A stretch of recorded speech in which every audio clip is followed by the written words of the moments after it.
예, 오늘은 베드로전서 4장 12절부터 19절까지 읽은 말씀 중심으로 인생의 굴곡길이라고 하는 제목으로 오늘과 또 다음 주에 걸쳐서 연속 설교로 하나님의 말씀을 상고하고 은혜를 받고자 합니다.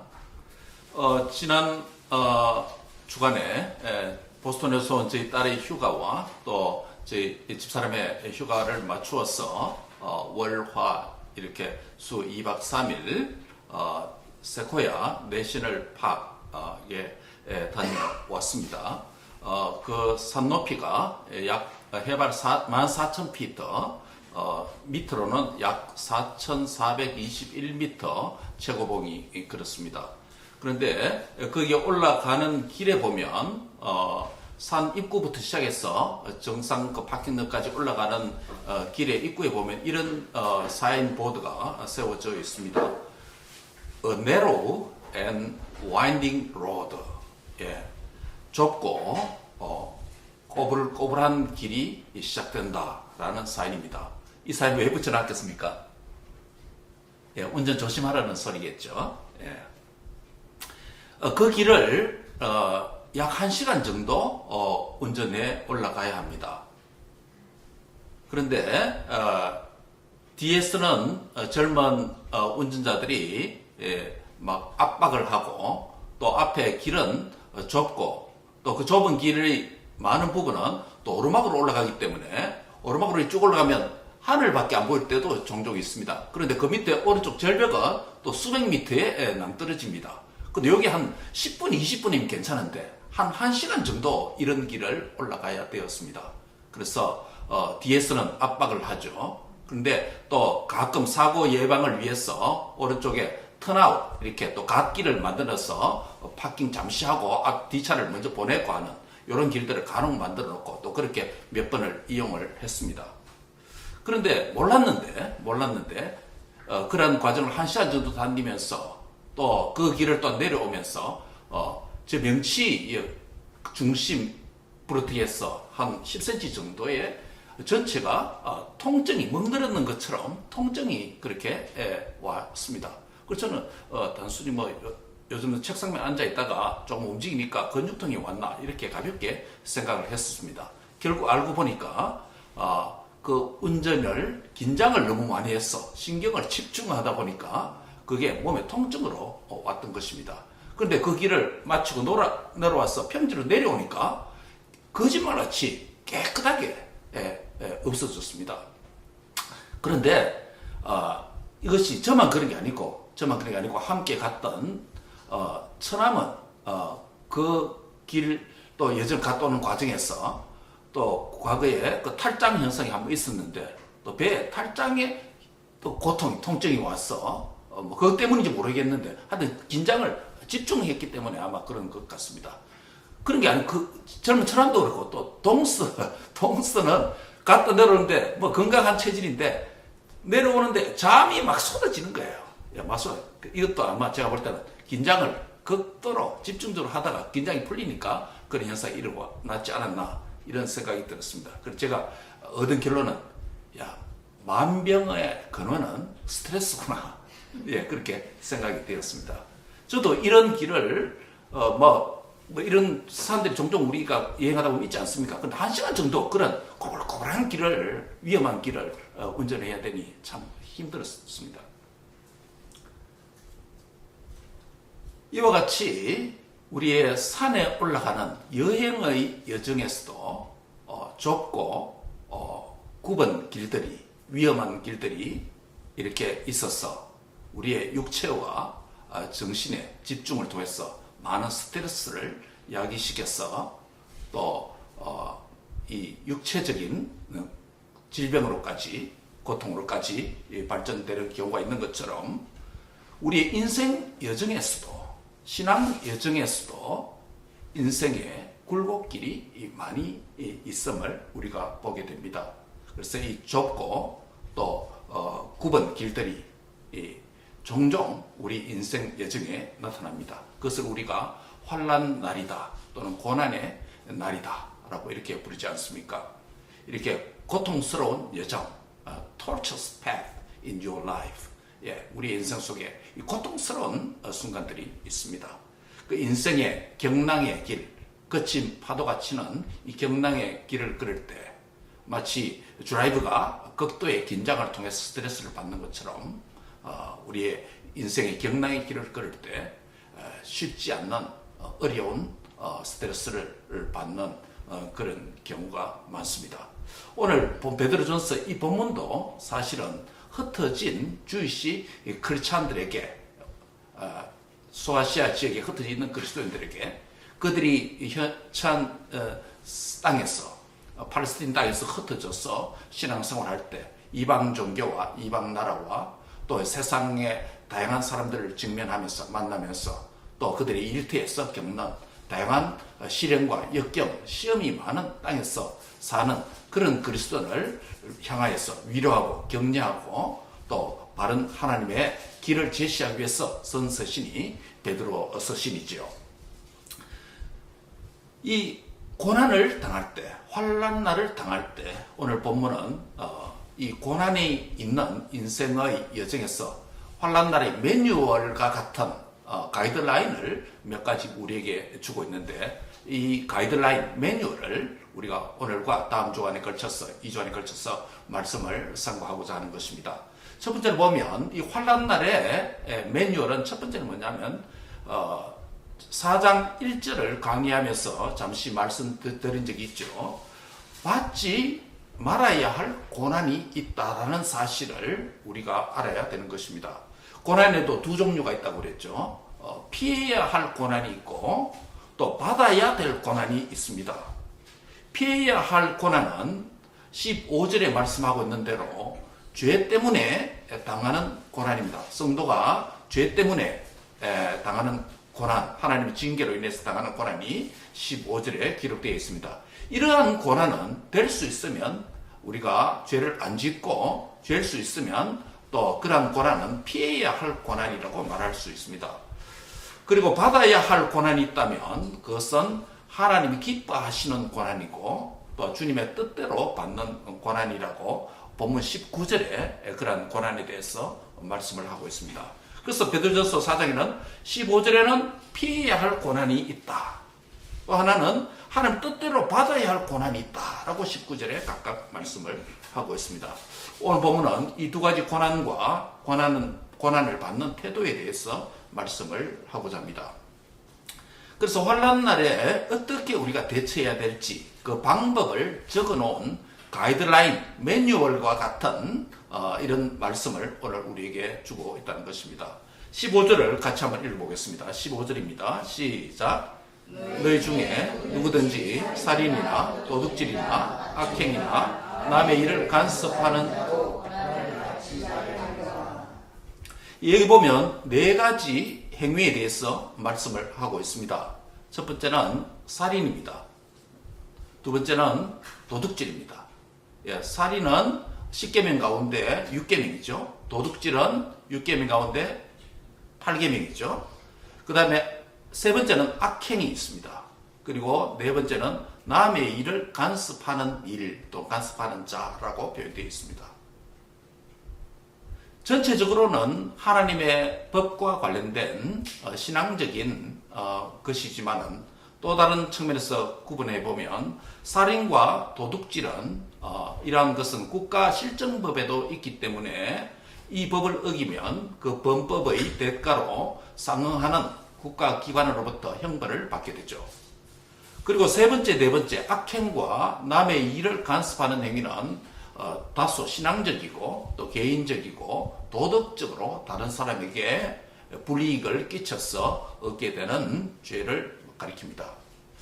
그 결과 다른 사람이나 사회로부터 비난도 받을 수 있고 또 어려움을 겪을 수도 있습니다.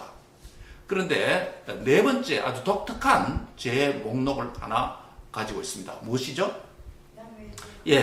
남의 일을 간섭하는 자, 비지바디라고 하는 이 영어로는 그렇게 부르는데 남의 일을 간섭하는 자라는 독특한 하나의 죄 목록을 사용하고 있습니다.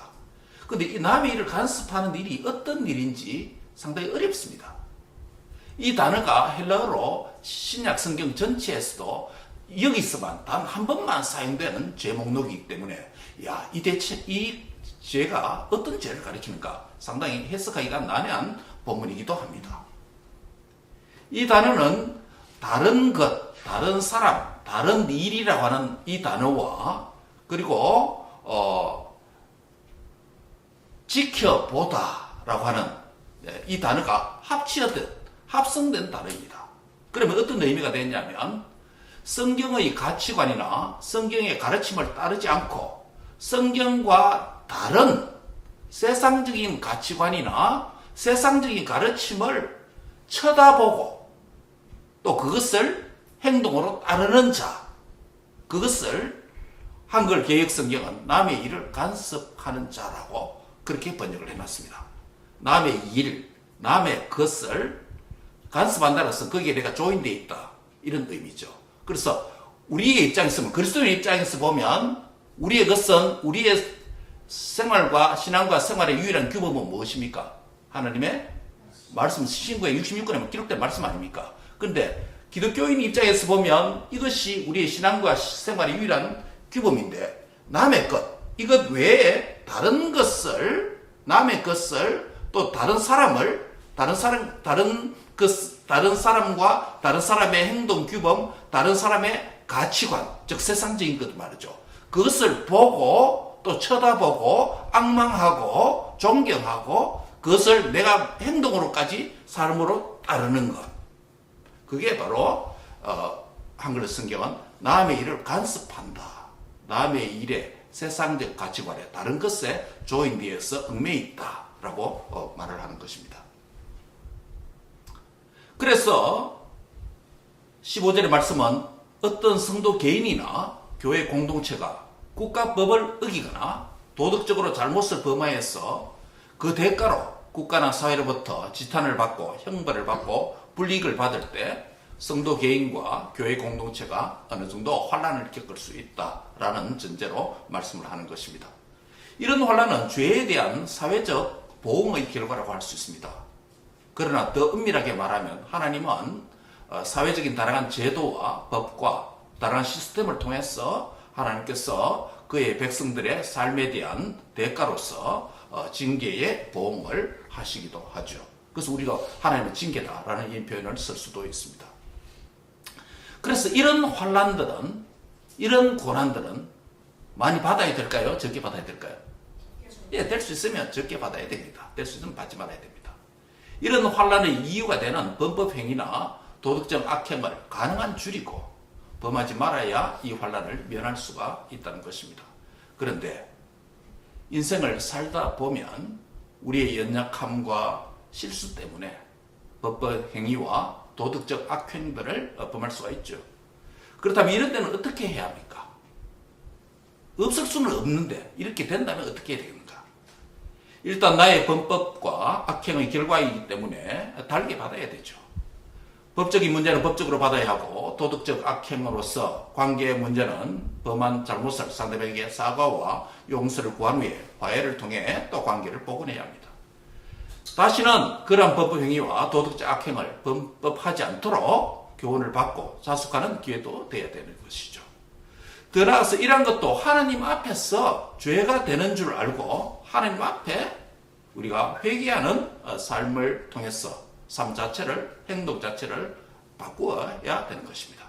그래야 할 때 범법행위와 도덕적 악행으로부터 환난의 문제를 바르게 근본적으로 해결할 수 있다라는 의미가 됩니다. 일반적으로 국가나 기관의 법에 대한 범법행위는 그 징벌 제도가 강제적이고 물리적이기 때문에 거의 모든 사람들이 순응합니다. 예, 우리가 트래픽 티켓 먹으면 벌금 안 물을 자신이 있는 사람이 누가 있습니까? 다 내죠. 그러나 도덕적 악행과 다른 사람에 대한 정신적 악행에 대해서는 내적이고 정신적인 영역이 많기 때문에 법적으로 잘못이 없다는 핑계로 그것을 인정하지 않고 인정하더라도 도덕적 악행에 대한 결과를 달게 받지 못하는 경우가 많습니다. 여러분 마지막 네 번째 죄를 한번 생각해 봅시다. 다른 것, 성경적 가치관이 아닌 세상적 가치관과 가르침, 그것을 좋아하고 쳐다보고 성경적 가르침을 버리고 그걸 따라 산다고 한다면 국가가 그것 때문에 뭐 징벌을 한다든지 그렇지는 않잖아요. 이건 하나님과 관계 문제입니다. 상대방이 불신자이면 이런 일 때문에 복음의 문이 종종 막히게 되고, 신자이면 하나님 앞에 기도의 문이 막히게 된다라고 베드로전서 3장 7절에 그렇게 말씀합니다.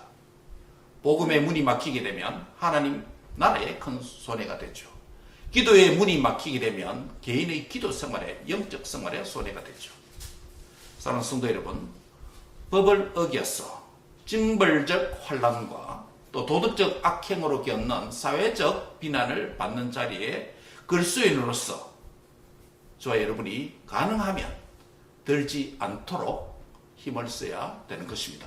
혹 연약하여 그런 실수를 하더라도 합법적인 징벌적 환난과 도덕적 사회적 비난을 우리가 달게 받고 또 자숙하고 그 문제를 또 해결해야 되는 것입니다. 그것이 회개하는 삶이고 그것이 성경적인 그리스도인의 삶이다. 환난을 잘 극복할 수 있는 용기와 지혜로운 삶이라고 할 수 있겠습니다. 그래서 오늘 첫 번째는 바로 받지 말아야 될 고난이 있는데 이런 고난은 이렇게 해결해야 된다라고 말씀을 하는 것입니다. 자, 오늘 우리의 이제 설교의 포인트가 되는 하나님의 뜻대로 받아야 되는 고난도 있다라는 것입니다. 한번 따라합니다. 하나님의 뜻대로 받아야 할 고난이 있습니다. 하나님의 뜻대로 받아야 할 고난이 있습니다. 국가나 국가기관의 법을 어기는 범법 행위나 도덕적으로 타인에게 악행의 결과로 겪는 징벌적 환난이나 사회적 비난이 성도에게 환난이 되는 것처럼 하나님의 말씀의 법을 준수하고 믿음을 지키는 일 때문에 당하는 또 다른 환난이 성도에게 있습니다. 이 환난을 본문 19절에는 뭐라고 부르고 있습니까? 하나님의 뜻대로 받는 고난이다.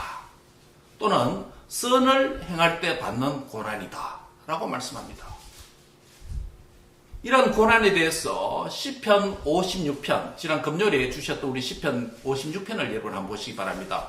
시편 56편에 보면 이 시인은 하는 말들마다 대적들이 말꼬리를 잡고 곡해하고 또 말을 곡해할 뿐만 아니라 그들의 동기와 생각이 사악한 생각을 가지면서 의인의, 성도의, 시인의 말을 곡해한다라고 5절에 말씀합니다.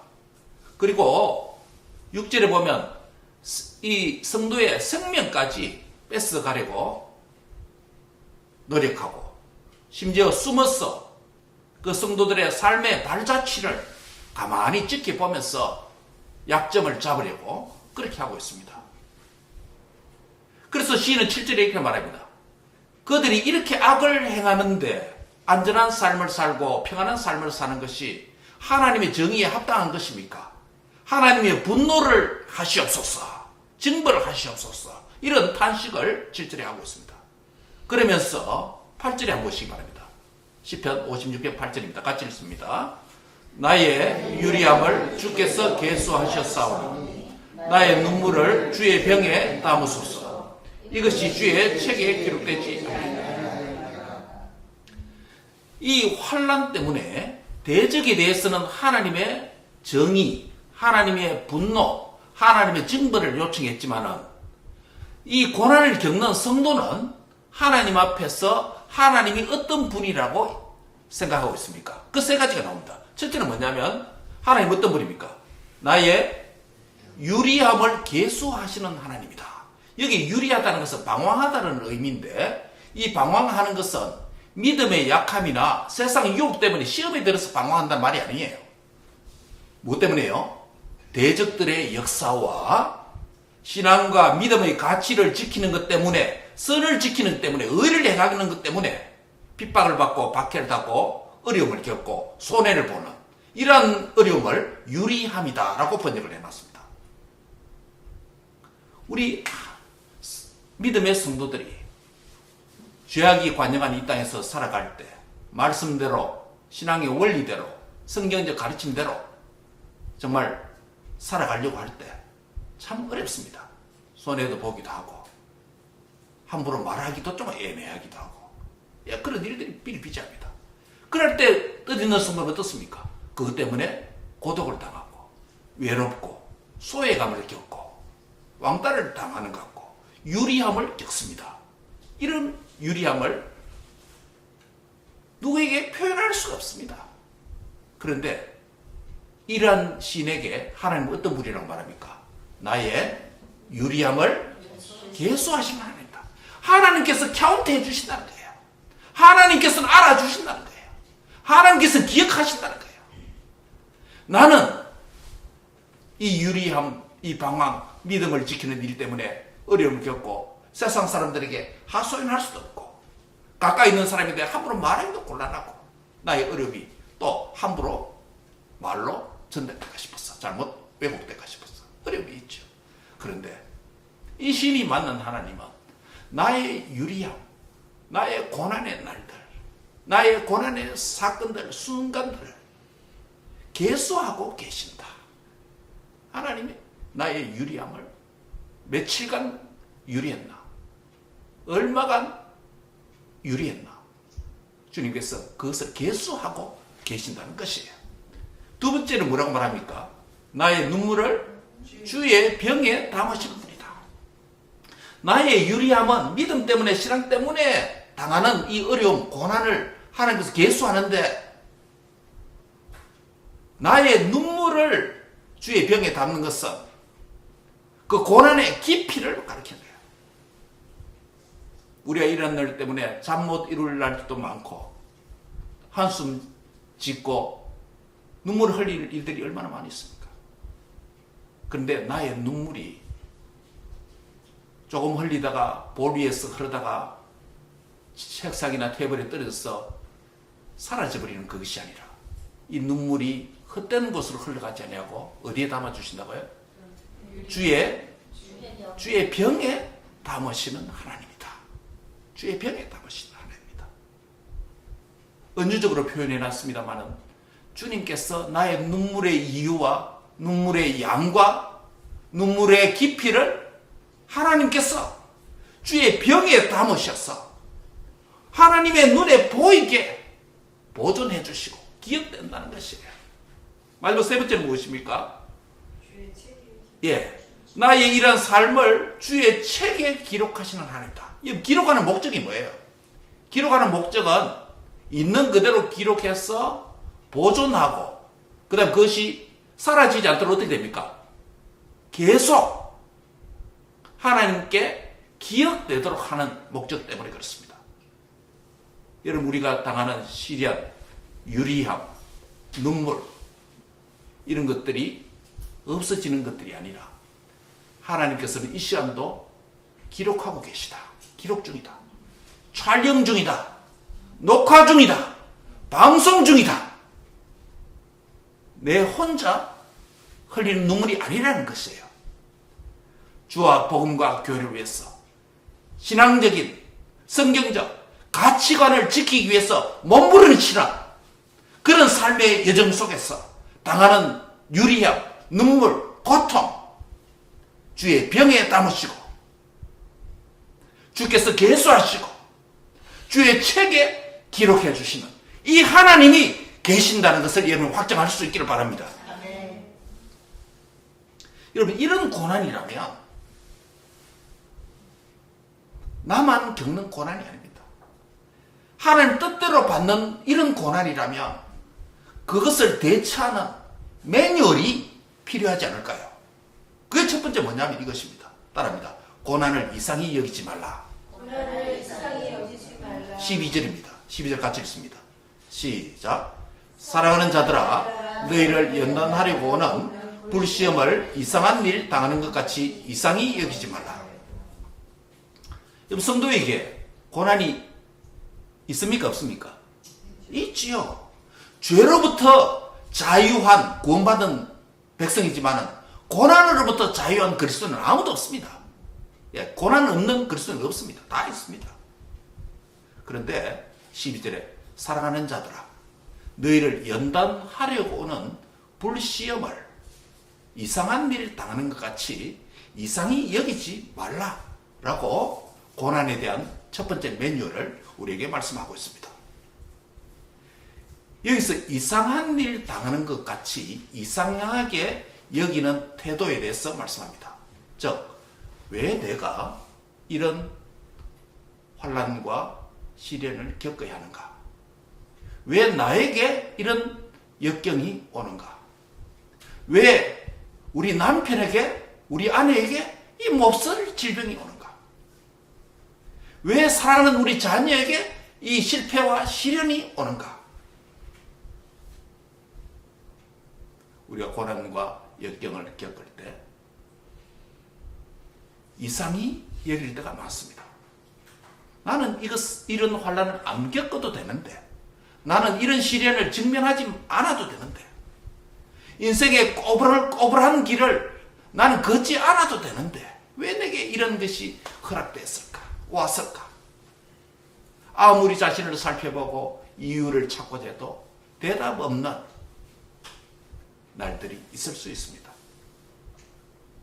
그래서 그런 고난은 그런 상황에서 우리를 당혹하게 만들고 그 고난을 매우 이상히 여길 수가 있는 것입니다. 이상히 여기는 것은 그동안에 내가 하나님 앞에 살아온 삶과 현재 나의 생각과 기대와 정반대의 것이 왔다라고 느낄 때 드는 감정입니다. 이상히 여기는 것. 왜 이럴까? 왜 이런 일이 일어났을까? 어떻게 이런 현실이 나에게 왔을까? 라는 생각이 드는 고난의 현실을 이상히 여기는 것이다 라고 말하는 것입니다. 일단 이상히 여기면 낙담하게 됩니다.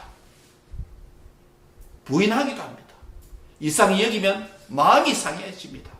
이상히 여기면 여러분 지는 것입니다. 사실은요. 그런데 시련과 고난의 환난을 나와 상관없는 것으로 여기는 태도는 오늘 본문에 기초하면 성경적인 것이 아니라는 것이에요. 비성경적인 태도입니다. 의인도 고난을 받을 수 있고 심지어 의인도 많은 고난에 노출될 수가 있습니다. 그 고난의 여정에서 감당하기 어려운 정도의 심한 스트레스를 받을 수도 있습니다. 폭풍이 오기 전에 모든 동물들이 신경질을 낸다고 합니다. 신경을 곤두세우고 행동이 사나워진다고 합니다. 폭풍을 일으키는 낮은 기압은 가스 냄새와 또 가스와 냄새를 배출하기 때문에 동물들이 반응을 일으킨다는 것입니다. 그런데 폭풍이 없는 지역이 있다면 그곳은 겉으로 보기에는 낙원일 수는 있습니다. 하지만 그러한 곳에 바람이 없다는 것은 공기가 없다는 것이고, 공기가 없다는 것은 생명이 없다는 것을 말하는 것입니다. 공기가 없는 그런 별이 우주에 존재한다면 낙원이 아니라 생명체가 없는 지역과 같은 것이죠. 그리스도인에게도 신앙세계도 환란의 폭풍이 없는 상태는 어떻게 보면 바람이 없는 평온한 것 같지만 그것은 생명이 약동하지 못하는 상태일 수도 있습니다. 우리는 고난을 이상히 여기지 말아야 합니다. 예수님 안에서 참 생명을 가졌기 때문에 하나님의 말씀대로 살아가는 순종의 삶, 선을 행하는 것 때문에 환란이 얼마든지 말할 수 있다, 올 수 있다는 것이야. 인정하라는 것입니다.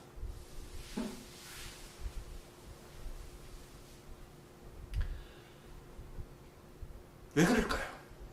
본문 12절에 보면 그 고난을 뭐라고 부르고 있습니까? 불시험이다 라고 부르고 있습니다. 불시험의 목적이 뭐라고 말합니까? 연단하는 것이다 라고 말씀합니다. 환난날은 우리의 믿음을 강하게 만드는 하나님의 뜻이 이루어지는 시간입니다. 연단의 목적 두 가지가 있습니다. 하나는 무엇일까요? 정결하게 하는 것입니다. 정결하게, 깨끗하게 하는 것입니다. 불순물을 제거하는 것입니다. 우리도 살다 보면 주님을 믿음으로 의로운 성도가 되었고 거룩한 성도가 되었지만은 우리도 알지 못하는 사이에 마음과 생각과 인격에 때가 끼기 쉽습니다. 하나님께서 우리를 정결하게 깨끗하게 하시기 위해서 고난을 사용한다는 것이에요. 두 번째 목적이 무엇입니까? 강하게 하는 것입니다.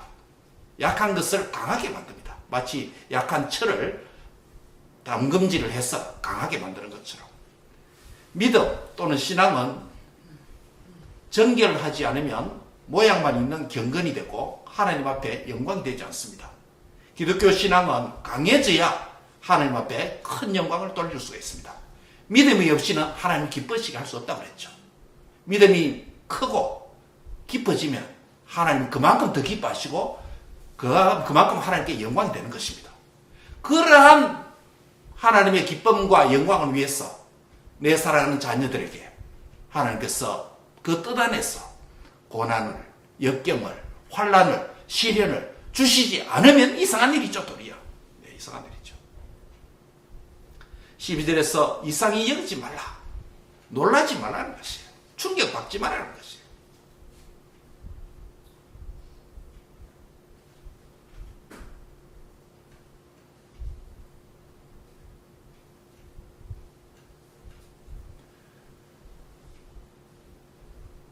종종 자녀의 고난을 볼 때 부모는 참 외면하기가 힘들 때가 많습니다. 여러분 아시듯이 제가 나눴듯이 제 남동생이 사기를 당해가지고 어려움을 겪다가 우울증도 왔고 그러다가 원치 않는 결정을 하게 되어서 세상을 먼저 떠났습니다. 그 제가 어머니에게 물은 적이 있습니다. 어머니의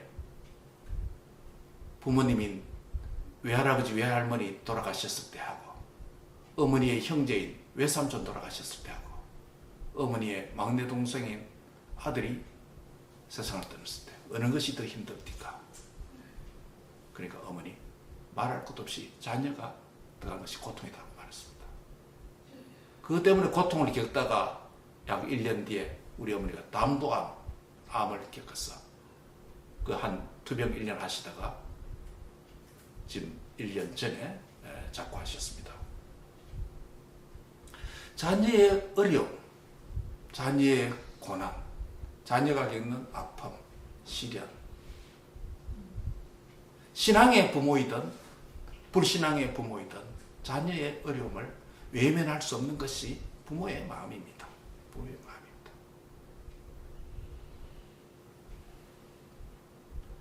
오늘 본문 13절에 보면 어떤 말씀이 있습니까? 오히려 너희가 그리스도의 고난에 참여하는 것으로 즐거워하라 라는 말씀이 있습니다. 하나님의 뜻 안에서 겪는 그 고난을 겪을 때 그 사람 개인의 고난이 아니라 그것을 어떻게 하나님은 여겨주시냐면 그리스도의 고난이라는 단어를 써서 그 고난을 그리스도의 고난으로 여겨준다는 거예요. 예. 성도가 이 땅에서 겪는 환난이 그 성도 개인의 환난이 아니라 그것을 넘어서서 하나님은 그 자신의 환난으로 그리스도의 고난으로 그것을 인정해 준다는 것이에요. 놀라운 말씀이 이게 있습니다. 내가 겪는 고난이 나만 겪는 고난이 아니라 그것이 그리스도께서 함께 겪어주시는 고난에 그 참여하는 일이 된다. 그렇기 때문에 그것을 인하여 뭐하라? 즐거워하라는 거예요. 즐거워하라는 거예요. 부모는 자녀의 불행과 자녀의 고통과 자녀의 시련과 어려움을 겪을 때 함께 고통하는 자리까지 나갑니다. 함께 아파합니다. 함께 눈물도 흘립니다. 자녀 몰래 돌아섰어. 눈물 많이 흘립니다. 눈물을 표현하지 않으려고 화장실 갔어. 수돗물 틀어놓고 눈물 닦을 때도 많이 있습니다. 많이 있습니다.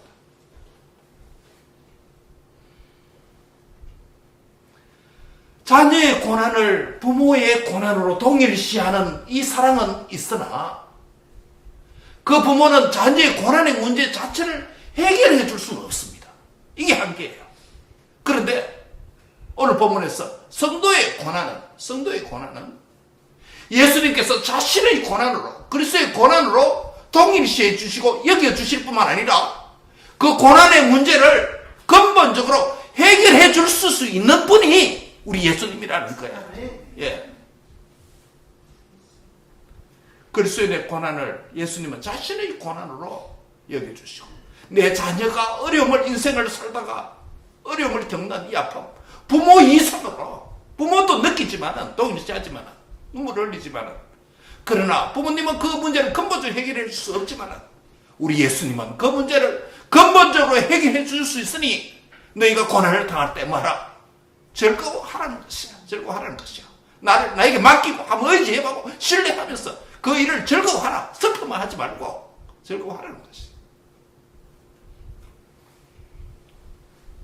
오늘 아침에 이 설교를 준비하면서 중고등학교 때만을 불렀던 흘러간 찬송 하나를 찾아냈습니다. 여러분 잘 아시죠?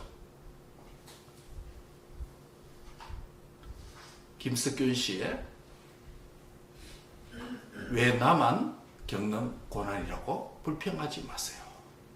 고난의 뒤편에 있는 주님의 축복 미리 보면서 감사하세요. 라는 내용입니다. 어떤 사람이 어느 날 밤 꿈을 꾸었습니다. 그는 주님과 함께 해변을 걷고 있었습니다. 하늘을 가로질러 자기 인생의 여러 장면들이 그 꿈의 현장에서 펼쳐지는 것을 보게 되었습니다. 인생의 각 장면에서 그는 모래 위에 두 상의 발자국이 있는 것을 보았습니다. 두 벌의 발자국이 있는 것이 보았습니다. 하나는 자신의 것이었고 하나는 주님의 발자국이었습니다. 이와 같이 자기 인생의 마지막 장면이 그의 눈앞에 보였을 때 그 모래 위에 있는 많은 발자국들을 그가 보게 된 것입니다. 그런데 자기 인생 행로에서 여러 번 두 벌이 아닌 단지 한 벌의 발자국만 있는 장면들이 있다는 것을 그는 알게 되었습니다. 또한 그는 이 장면들이 자기 인생에서 가장 침체되고 가장 슬플 때 어떻게 할 수 없는 한숨 나는 그런 밤을 많이 보냈던 그 순간이었던 것을 깨닫게 되었습니다. 그런 이것이 너무나도 마음에 걸려서 주님께 이렇게 질문을 합니다. 주님, 당신께서는 제가 일단 예수님을 믿고 따르기로 한다면 줄곧 저와 함께 가시겠다고 약속을 하셨죠. 그런데 제 인생에서 가장 힘들었던 시기에 보니까 오히려 두 벌의 발자국이 아니라 한 벌의 발자국만 있는 것을 알게 되었습니다. 저는 왜 당신이 제가 가장 당신을 필요로 할 때 저를 혼자 내버려 두셨는지 이해할 수가 없는군요. 그 질문을 들은 주님은 이렇게 대답을 합니다. 나의 소중하고 소중한 자녀야. 나는 너를 사랑하고 결코 너를 버리거나 떠나지 않았단다. 네가 고통과 시련의 날을 보내는 동안 단지 한 벌의 발자국을 보게 된 때는 다름이 아니라 내가 너를 업고 그랬단다.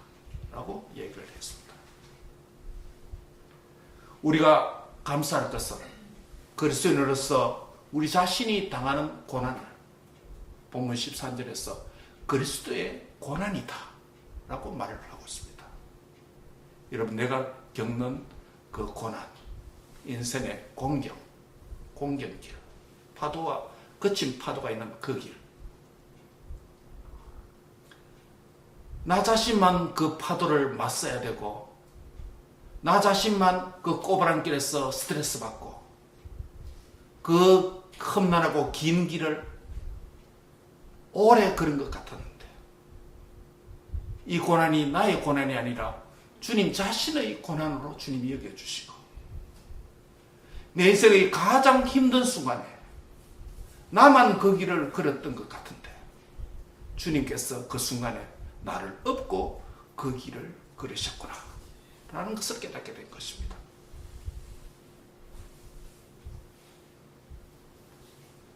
그러므로 하나님의 뜻대로 잠시 당하는 성도의 고난은 이 땅에서 그리스도의 고난에 참여한 일이라는 것입니다.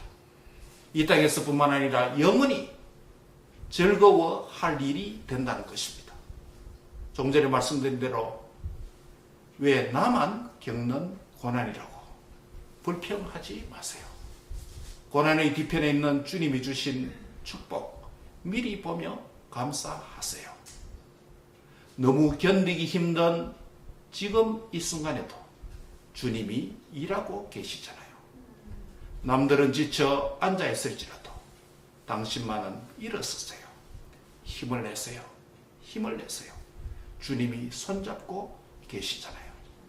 주님이 나와 함께함을 믿는다면 어떤 역경도 이길 수 있잖아요.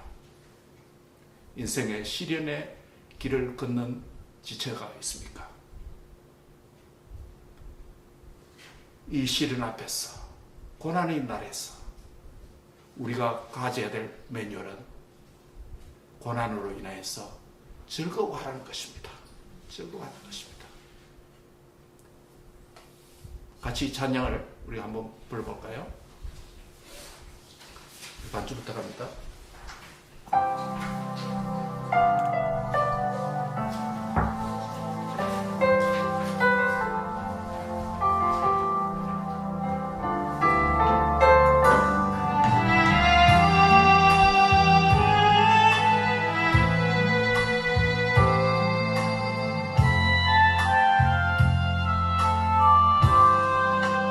왜 나만 겪는 고난이냐?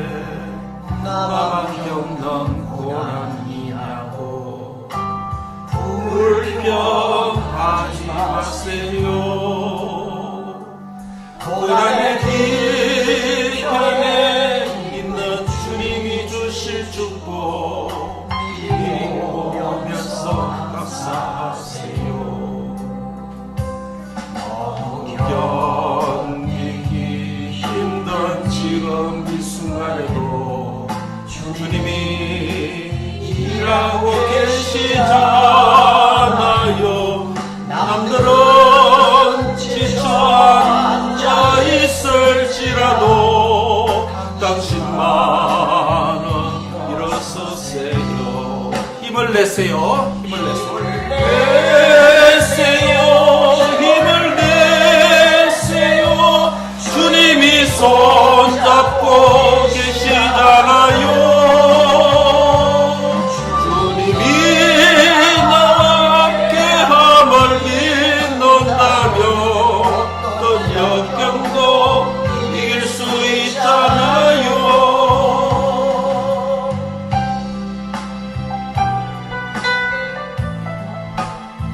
성도가 꿈에서 두 쌍의 발자국이 있었던 것처럼 가장 힘든 순간에 한 쌍의 발자국밖에 없었다는 것이죠. 왜 이런 슬픔 찾아왔는지 원망하지 마세요. 원망하지 마세요. 당신은 이런 것보다 주님께 받은 은혜 더욱 많음에 감사하세요. 너무 견디기 힘든 지금 이 순간에도 견디기 힘든 지금 이 순간에도 주님이 일하고 계시잖아요. 남들은 지쳐 앉아 있을지라도 당신만은 일어서 옆 사람 손을 잡고 찬양합시다. 힘을 내세요. 힘을 내세요. 힘을 내세요.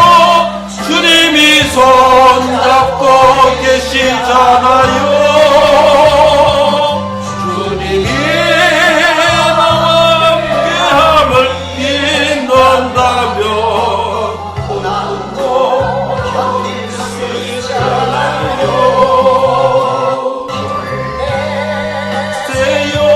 힘을 내세요. 주님이 손잡고 계시잖아요.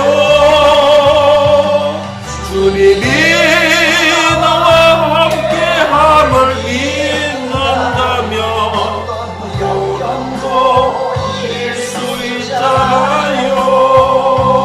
주님이 나와 함께함을 믿는다면 참을 수 있잖아요.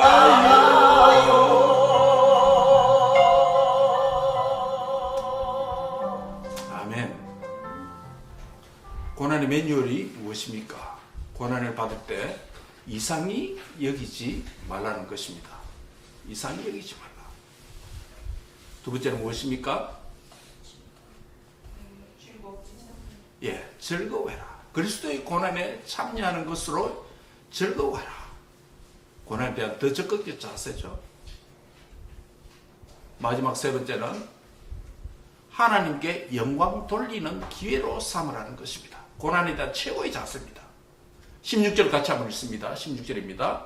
만일 그리스도의 고난을 받는다면 부끄러워하지 말고 도리어 그리스도의 이름으로 하나님께 영광을 돌리라. 하나님은 고난을 주신 이유가 있죠. 그래서 하나님이 주신 고난이고 하나님 뜻대로 받는 고난이고, 그래서 그 고난을 받으면 즐거워할 뿐만 아니라 이것을 받았다고 해서 기죽지 말고 수치스럽게 생각하지 말고 부끄러워하지 말고 도리어 못하라. 그리스도 이름으로 하나님께 영광을 돌리라 라고 말씀을 하고 있습니다. 고난을 주신 이유가 있습니다. 하나님이 고난을 통해서 내 삶을 통해서 영광을 받기를 원하신다는 거예요. 주님이 이 뜻에 맞추는 믿음이 되기를 바랍니다. 고난을 받을 때 부끄러워하지 말고, 고난 받을 때 다른 사람과 비교하지 말고, 다른 사람을 의식할 때 오는 감정은 부끄러움일 수 있습니다. 내가 무슨 죄를 지은 것처럼 부끄러워하지 말아야 됩니다. 도리어 자신을 향하여는 즐거워하고 기뻐하고 하나님을 향하여는 이 좋은 고난을 주셨으니 하나님께 감사와 찬송과 영광을 돌리는 삶을 살아가는 것이에요. 그만큼 유익하다는 것이에요. 그만큼 좋다는 것이에요. 말씀을 맺습니다. 환난날의 매뉴얼입니다. 고난을 이상히 여기지 말라. 그리스도의 고난에 참여하는 것으로 즐거워하라. 하나님께 영광 돌리는 기회로 삼으라. 때로 이상하게 보이지만, 때로 환난이 당혹스럽지만 하나님께서 그의 뜻 안에서 주시는 그 고난은 저와 여러분을 향한 하나님의 가장 이유 있는 좋은 선물이 되는 것입니다. 하나님의 선물로서 고난을 이해하는 성숙한 성도가 되시길 바랍니다. 고난을 받을 때 부끄러워하지 마시기 바랍니다. 고난을 겪을 때 낙담하지 마시기 바랍니다. 도리어 그 고난에 그리스도께서 자기 이름을 걸으셔서 이게 네 고난이 아니라 내 고난이다 라고 여겨주신다는 것입니다. 나의 고난에 주님의 고난으로 여겨주실 뿐만 아니라 그렇게 동일시해 주시는 우리 주님은 나의 고난 문제 자체를 해결해 줄 수 있는 분인 것입니다. 그 주님께 맡기고 그 주님께 의지하고 그 주님을 끝까지 신뢰하는 믿음으로 승리하는 성도들이 다 되시길 바랍니다. 그 믿음으로 하나님을 기쁘게 하고 하나님께 영광 돌리는 고난을 승리하는 성도들이 다 되시길 주의 이름으로 축원합니다. 기도하겠습니다. 하나님 감사합니다. 오늘 죄에서, 사망에서, 사탄의 권세에서 예수 그리스도의 복음을 통해서 구원해 주신 하나님 은혜에 감사합니다. 그러나 성도로서 살아가는 인생 여정이 때로는 시련과 역경과 좁고 꼬불꼬불한 길들이 우리에게 많이 펼쳐 있어서 주님의 관점으로 보지 못하고, 그래서 그 고난을 당할 때 자신을 부끄럽게 여기고 가족을 부끄럽게 여기고 그 아픔 속에 살아가는 날들이 눈물의 날이 많이 있습니다. 그러나 하나님은 우리의 이 고난을 계수해 주시고 우리의 눈물을 주의 병에 담아 주시고 기록해 주신다는 것을 기억하고 그 고난의 날에 나만 겪는 고난이 아니라 주님께서 자신의 고난을 여기시고 그 고난을 이길 수 있는 힘과 능력과 지혜까지 주시고 새로운 길로 인도해 주시는 그 하나님을 끝까지 신뢰하는 믿음으로 기뻐하고 즐거워하고 하나님께 영광 돌리는 승리의 성도들이 다 되도록 축복해 주옵소서. 감사하고 예수님의 이름으로 기도합니다. 아멘.